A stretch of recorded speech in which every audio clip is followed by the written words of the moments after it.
other name, And there was a lot of verses of Quran around my house, which they look. And they asked me some question regarding the family and so on when I came to this country, and regarding the green card and some of this stuff. And after that, they gave me their card, which I have it still, their card, And I look at the card, and their card, one of them was from anti-terrorist group, And since that, I haven't heard anything from them, I'm wondering,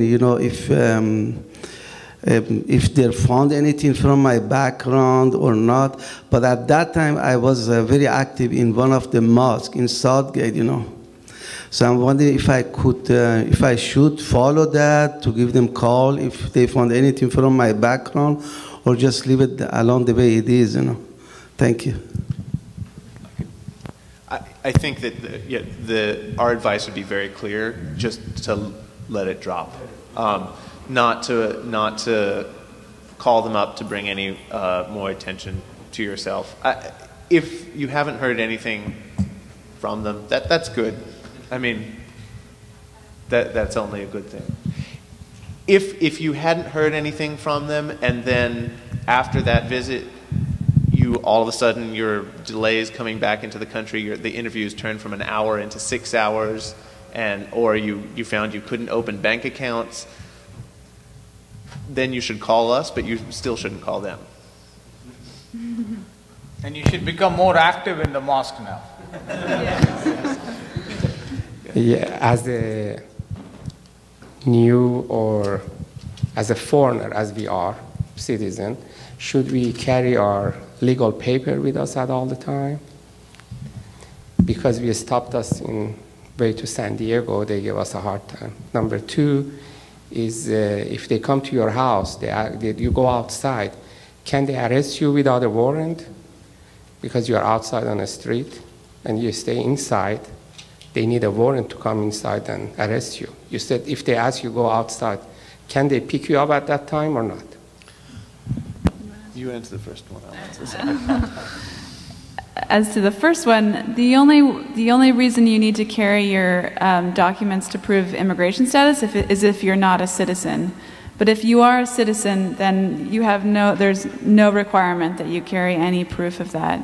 It's only when you're coming from Mexico, I get it.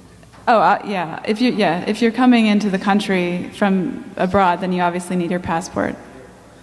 No, if you're in the country, then as a citizen you don't need to carry any proof of your citizenship. Thank God you don't need a visa to go to San Diego. So. Enjoy.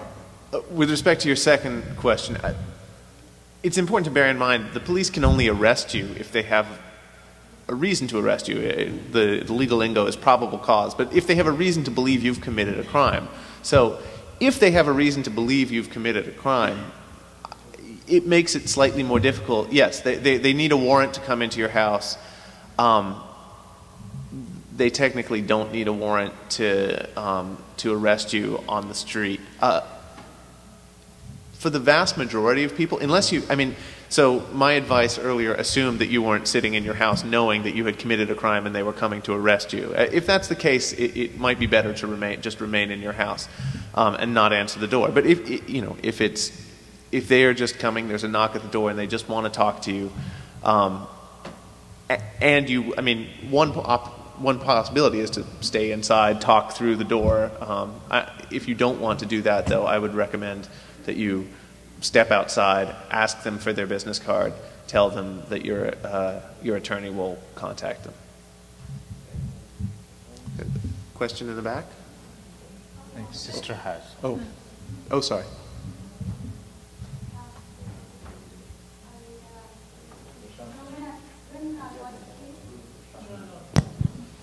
When I was a kid, my favorite one of my favorite books was Diary of Anne Frank, how she was treated.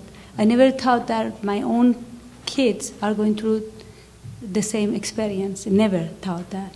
Thought, oh yeah, that's, scary story. But I'm sure that most of us Muslims have failed and have went through this experience since September 11. Like, for example, myself, I didn't let my kids to leave the home for 2 weeks, you know, I mean, just not leaving their home because of so much violence and everything. During these years, we have been harassed. Many of us, we have been questioned. We have been, you know, I mean, following school, asking questions that are much worse than the example you are giving, you know, like, you know, and asking. And there was kind of pretty much straightforward that you have to answer it. And I know the people who they later on they complained, they was told that they are happy that they are still here. They wasn't, you know, like sent to Guantanamo or whatever. My point is not that. My point is that you being here is very happy news, I think, for most of us. Thinking that maybe Obama administration is going to have something change, you know, so maybe we are right now, you know, can expect to be more citizen, equal citizen than like anyone else's. You know, we are not second-hand citizen or third-hand citizen. That's my question, you know, I mean, regardless of personal question, how we was treated, you know. So can you answer that in general? So the question is it, do we see it changing? Do we see things changing? Less than we'd like at the federal level. I think that the FBI agents they don't all change over when a new president is elected, and that's one thing. So change comes slowly in that regard. And again, speaking personally, Obama has worked fewer changes, particularly in these kinds of policies, than I had sincerely hoped when he was first elected. I think the good news is I think that there is at least some sense that maybe some law enforcement agencies are getting it a little bit more. I think that in my daily work I deal a lot more with local police agencies like Los Angeles Police Department, and they have a lot of problems over there. As many of you may remember the Muslim mapping incident of 3 years ago, where they had proposed to map all the Muslim communities. Not a particularly enlightened approach to this issue, but I still think that they are they learned something from that and are at least a good bit better than the federal government. So I think that, and have come to understand that the way to address terrorism is to engage with all communities and make sure that that everyone feels comfortable with law enforcement, so that when they have concerns, they can share them without fear that their words will be twisted and their innocent friends and neighbors persecuted. So there is some hope in that, I think, but the change is coming slowly. Yeah, I mean, I agree with Peter's sister that, yeah, that's correct, that change is not as much as we like to see. But it's good people like you who assert your rights without compromising your faith, your values. Inshallah, that change will come. And as Peter's father-in-law paid a price for his grandchild, you and I today probably have to assert our rights and pay some price, even if you have to, as Brother Musavi paid. And I believe 50 years down the road, people will look back at Brother Musavi and many other people in the community and say, these people had an option, an easy way out, to simply say, yeah, we did wrong and you punish us and we leave. No. You stood firm on truth, you stood firm for your rights, you fought for it, you paid a price for it, and that's what we have to do for our generation and generations to come.